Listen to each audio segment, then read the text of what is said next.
నా తల్లికి కనుక మోహం ఇయ్యకపోతే నా బిడ్డకు నేను పాలెందుకు ఇయ్యాలి అని అడుగుతాను. తల్లి నాకు పాలిస్తుంది అంటే ఒక మోహం చేత పాలిస్తుంది.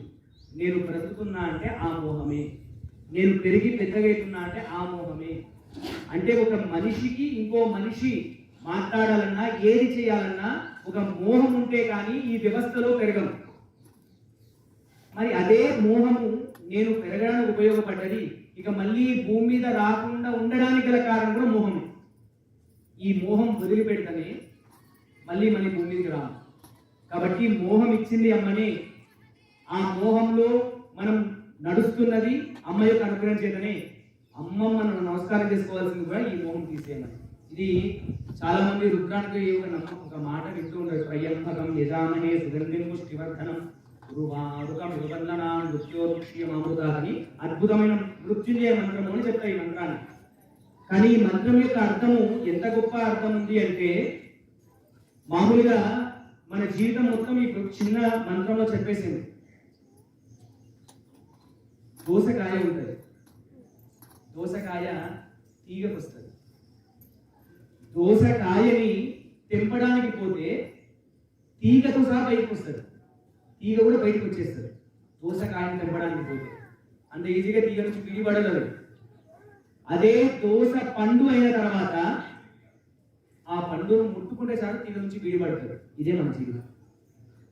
కాయగా ఉన్నప్పుడు తీగతో సహా బయటకు వస్తుంది, పండు అయిన తర్వాత తీగ నుంచి విడిపోతుంది. మనం పుట్టినప్పుడు కాయగా ఉన్నాం. తీగ అంటే ఈ పుట్టినప్పుడు ఈ మోహంలో తిరుగుతున్నాం. తల్లి, తండ్రి, గురువు, భార్య, పిల్లలు, స్నేహితులు, ధనము, ధాన్యము, వీటన్నిటి చుట్టూ తిరుగుతున్నాం. కాయగా ఉన్నప్పుడు తెంపొద్దు అన్నాడు. ఎప్పుడు తెంపమన్నాడు అంటే పండు ఉన్నప్పుడు తెంపు. పండు ఉన్నప్పుడు తెంపడం అంటే తీగ నుండి విడిపడడం అంటే ఏంటి అంటే నేను ఈశ్వరుని చేరడం అని అర్థం, భగవంతుని చేరడం అని అర్థం. ఏ మోహం అయితే నన్ను, ఏ మాయ అయితే నన్ను నడుపుతుందో, మన అమ్మకు నమస్కారం చేసుకోవాల్సింది కూడా ఏంటి అంటే ఆ మాయ నుండి నన్ను విడుదల చెయ్యి. ఇదే చెయ్యి, ఇదే భగవద్గీత. ఏది చెప్పినా అంతే. సురధుడు అనే రాజు, సమాధి అనే వైశ్యుడు ఇద్దరు కూడా అమ్మ గురించి నమస్కారం చేసుకొని ఏమర్థమైందయ్యా అని సుమేధుడు అడిగితే మోహం పోయిందయ్యా అని చెప్పాడు. అర్జునుడు కూడా చెప్పాడు, నా మోహం నశించింది అని చెప్పింది. మనం చండీ హోమాలు చేస్తూ ఉన్నాము అంటే కోరిన కోరికలు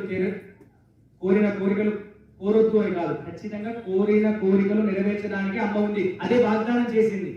తప్పకుండా నేను నీ కోరికలు నెరవేరుస్తానని వాగ్దానం చేసింది. నెరవేర్చుకోవాల్సిందే. కానీ మనసులో గట్టి ఒకటి పెట్టుకోవాలి, మాయా అనే పొర తొలగి ఇక్కడనే మోక్షం రావాలి, ఇదే ముక్తి రావాలి. లలితా సహస్రనామం చదవడం అంటే శ్రీమాతా, శ్రీ మహారాజు, శ్రీమత్ సింహాసనం చదువుకుంటూ వెళ్ళిపోవడం కాదు.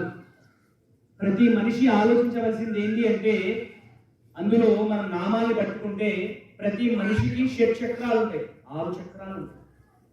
మూలాధారం నుండి మొదలుకొని సహస్రారం వరకు 6 చక్రాలు ప్రతి మనిషిలో ఉంటాయి.